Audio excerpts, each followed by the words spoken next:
O que impediria é que o escritório continuasse funcionando, porque todas as contas bancárias do escritório seriam fechadas. Não tem escritório sem conta bancária.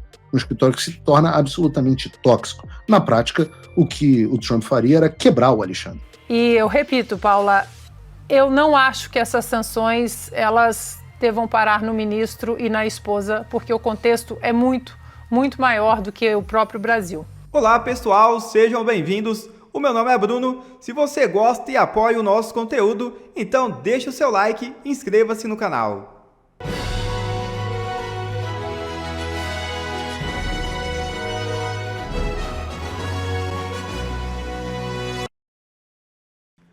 Trump age após prisão de Bolsonaro e agora mira na esposa de Moraes. É isso mesmo.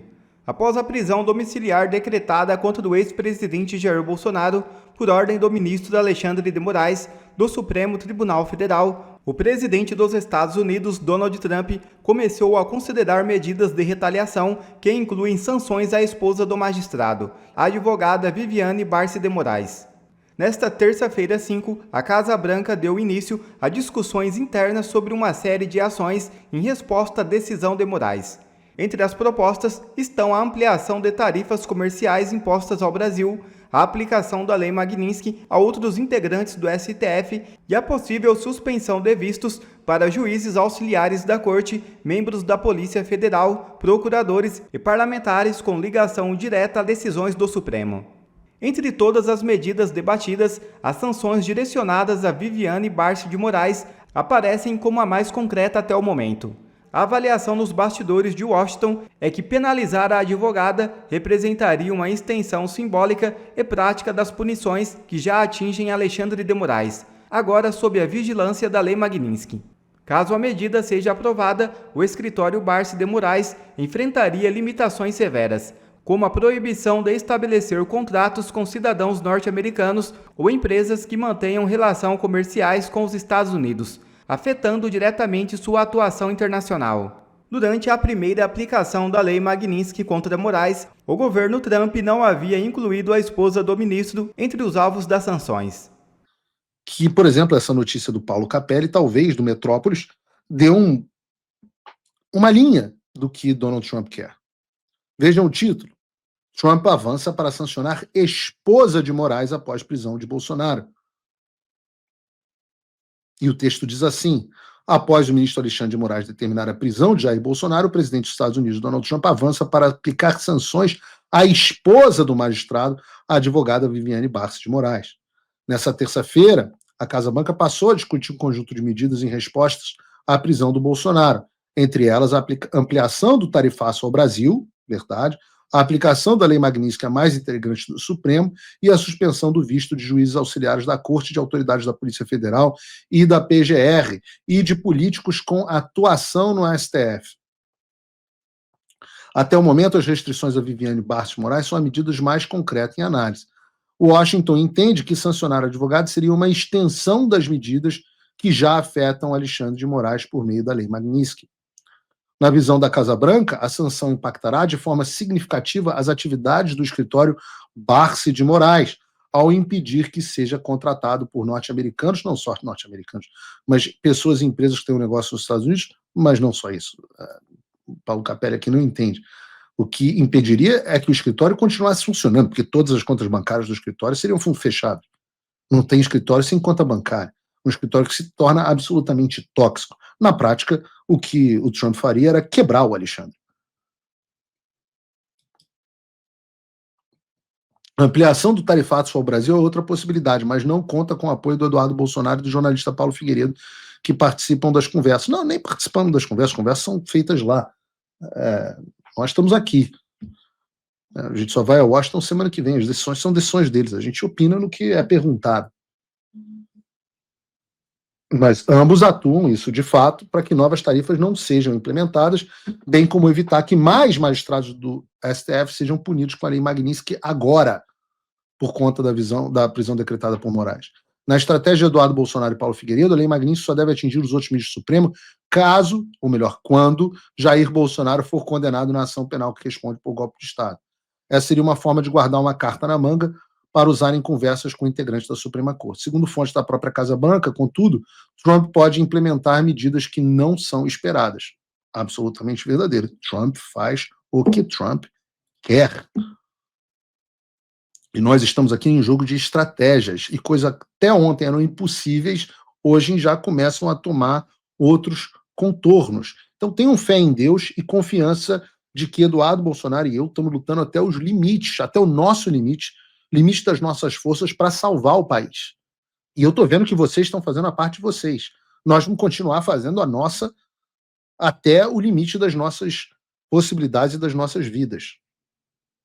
Depois da ordem de prisão domiciliar do ex-presidente Jair Bolsonaro, o governo dos Estados Unidos avança para a sanção da mulher do ministro do Supremo, Alexandre de Moraes, Viviane Barci de Moraes, que pode ser incluída num novo pacote de sanções da Casa Branca, que prevêem a suspensão de vistos e aplicação da lei Magnitsky a outros membros do Supremo, policiais e políticos. A sanção à Viviane seria uma extensão das medidas já aplicadas ao marido, ministro Moraes, e pode impedir que o seu escritório atue com pessoas e empresas ligadas aos Estados Unidos. A informação foi confirmada pelo deputado federal licenciado Eduardo Bolsonaro. Ana, quero te ouvir, a gente trouxe aqui a repercussão internacional, o Departamento de Estado, o Departamento para Assuntos do Hemisfério Ocidental, você já havia mencionado, também se manifestando sobre a prisão de Bolsonaro, e inclusive você chamou a atenção em português também, né, Ana? E o Christopher Landau, que é o segundo nome do Departamento de Estado, abaixo de Marco Rubio, também se manifestou. Quer dizer, é um gesto importante essa manifestação nas redes sociais em apoio ao ex-presidente, Ana? Muito importante, Paula, porque a reação, além de ter sido também em português, inclusive a embaixada americana também, né, retuitou essas declarações oficiais do Departamento de Estado em português, nós estamos falando de uma reação imediata. Assim que saiu a decretação da prisão domiciliar do presidente Bolsonaro, todos esses perfis, pouquíssimo tempo depois, todos eles foram com a mesma mensagem para a Rede X e dizendo que o Brasil já perdeu a mão na democracia, que não há mais, né, uma democracia no Brasil, e são pessoas muito ligadas ao contexto latino dentro do Departamento de Estado, que é o Marco Rubio, que é a Maria Salazar. Lembrando que a Maria Salazar, ela é coautora daquela lei No Censors in Our Shores Act, sem censores nas nossas costas, uma lei que, inclusive, ali no escopo, né, no corpo da lei, quando a lei foi ser discutida e votada, o nome do ministro Alexandre de Moraes estava ali. Ela é coautora junto com o deputado Darrell Issa,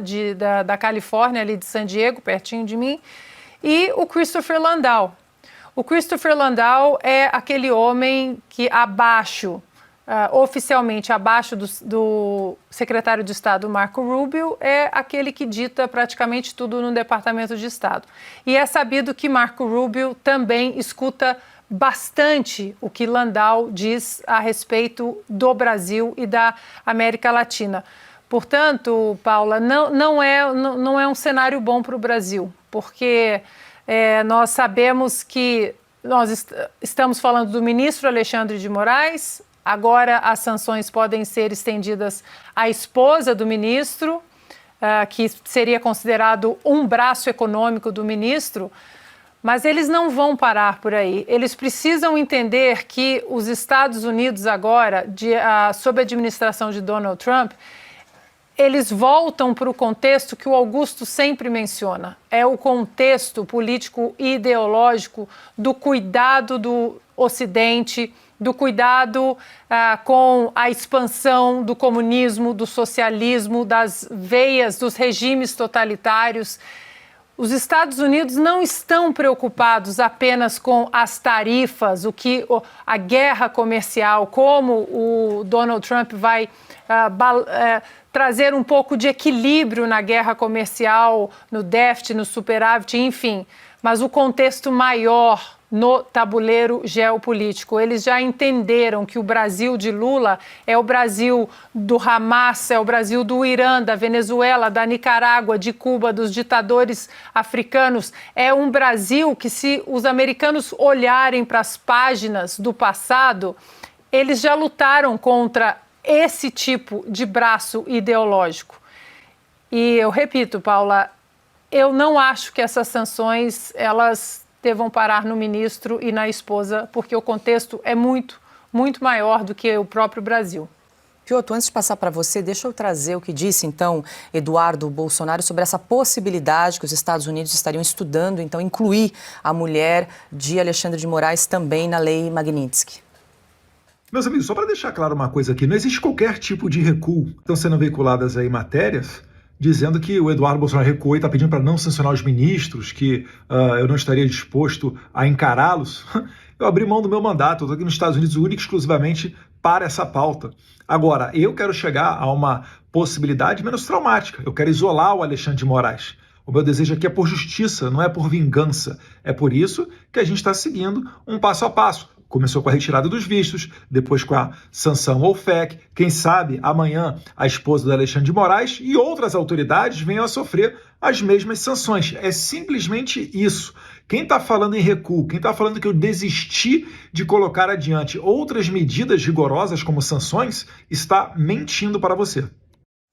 Tá, então, o esclarecimento de Eduardo Bolsonaro sobre possíveis autoridades e ministros que venham a ser incluídos na lei Magnitsky. Piotr. Paula, rapidamente eu só queria voltar a um ponto que a Ana mencionou e me juntar a ela, porque diplomacia e relações exteriores são feitas de gestos e sinais.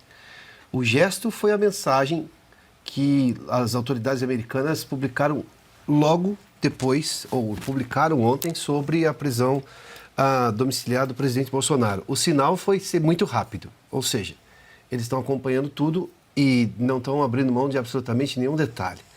Isso mostra muito o porquê, aí a gente precisa voltar um pouquinho mais atrás, na fundamentação explicada por vários canais do governo americano, só o Departamento do Tesouro, o Departamento de Estado, mais a embaixada que retuita tudo, a própria Casa Branca, ou seja, várias autoridades explicando o porquê da aplicação da lei Magnitsky contra o ministro Alexandre de Moraes. Então, veja só, é uma série de coisas muito bem feitas, organizadas pela lógica de um Estado, explicando o porquê que tomou uma medida tão severa quanto essa. Vale só lembrar, e é sempre bom, a lei Magnitsky coloca um ministro do Supremo Tribunal Brasileiro hoje ao lado da escória do mundo. Os outros sancionados são genocidas, ditadores, criminosos. Bom, o que tem de pior no planeta. Isso não é simples, não pode ser normalizado. Não dá para achar, Não, espera um pouquinho. Houve um embasamento. Quando agora vem essa informação da possibilidade de extensão, é porque, claro, se você fica sem contas, mas você tem lá uma esposa, no caso do ministro Alexandre de Moraes, advogada, pertence a um escritório, enfim, e que pode dar suporte, a ideia é justamente asfixiar aquela pessoa que violou todos os direitos humanos, né? Graves acusações de violação dos direitos humanos. O que pode ajudá-lo a permanecer, obviamente, vai ser também analisado. É uma extensão da aplicação da lei. Simples assim. A prisão é só individual, você só prende o criminoso, mas se alguém que por acaso está conseguindo fazer alguma coisa para que aquela pena seja relativizada, pelo menos em parte, passa a entrar no radar também. Não é uma perseguição a ela especificamente, é ao contexto no qual ela está inserida. Esse é o ponto. No mais, o que a gente vai ver, e tudo indica, veremos, porque é muito claro, se a gente pegar a lógica como tudo foi aplicado, não há ponta sem fechar ali. Ou seja, está tudo muito sendo feito de acordo com a legislação, com ponderação. E, de novo, eu preciso citar aqui a Ana, lá atrás, quando todo mundo falava, quando vai chegar a lei Magnitsky, mas vai ser aplicada logo ou não, enfim, na ansiedade por se ver soluções para a situação desse país, e a Ana explicava aqui, tudo é feito dentro da lei. É exatamente o que você não vê nas decisões do ministro Alexandre de Moraes contra as pessoas. Agora, eu não estou vendo o Supremo reclamando, incomodado, porque ele atropela o processo, não espera. Não está esperando o julgamento, num caso de um presidente que já não pode, já tem cautelares absurdas e tudo mais. Né? Então, quer dizer, o processo não é à toa, nada é deixado de lado, ou seja, tudo é muito pensado, porque, de novo, a lei tem regras para ser aplicada, e eles estão seguindo todas as regras e por isso a aplicaram. Este é o ponto. Quando a gente fala aqui, só para fazer uma menção, o Augusto há pouco disse assim, até 2019 nós tínhamos um país, sim, com seus problemas, mas relativamente normal. Hoje nós não somos sequer previsíveis, porque a gente não tem sequer a garantia da aplicação de uma lei que estava em vigência desde 1988, eu estou falando da Constituição. Os americanos não estão se afastando da lei deles. E aí eles sabem exatamente o que fazer e em que hora fazer. Nós não. Nós temos um Supremo completamente atordoado, sequestrado, até como eu fiz menção, por um único ministro. Em algum momento esses ministros vão ter que reagir, porque isso não vai mudar. Não vai mudar, e neste caso, em que pese o fato, rapidamente, está ferindo a soberania brasileira, enfim, que é, de novo, uma narrativa, nós não estaríamos nisso se a Constituição estivesse sendo seguida. Então, é lamentável que tenha que vir de fora uma pressão para que voltemos à nossa normalidade institucional, à nossa normalidade democrática, de acordo com as nossas leis. Esse é o ponto. Rapidamente, Diga, Paula, só para explicar para a nossa audiência, diferentemente do que a imprensa, eu não digo progressista, né, porque de progresso não tem nada, né, Augusto? A imprensa regressista, esquerdista, enfim, os anti-yankees e tal. O que eles vendem? Eles vendem a narrativa de intromissão o tempo todo dos americanos, são intrometidos. Eu sei que existe uma apreensão e uma ansiedade muito grande por parte de nós brasileiros, porque nós estamos vivendo esse desmando, estamos vivendo sob esse regime de exceção já há alguns anos. No entanto, os americanos eles são muito cuidadosos com as leis e com suas medidas. Eu sei que nós adoraríamos bater na Casa Branca e falar sancionem todos os ministros, sancionem as empresas de televisão que espalharam mentiras, enfim. Isso, em relação a isso, a imprensa, isso não vai acontecer, porque eles respeitam muitíssimo a primeira emenda à Constituição americana e liberdade de expressão eles respeitam até para falar mentira, propagandas, etc. Mas no caso da Magnitsky e dos outros ministros e outros políticos também, eles dão a oportunidade de recuo. Eles mostram, esse aqui é o caminho com os documentos que nós temos na mão e há uma possibilidade de recuo de todo e qualquer regime totalitário.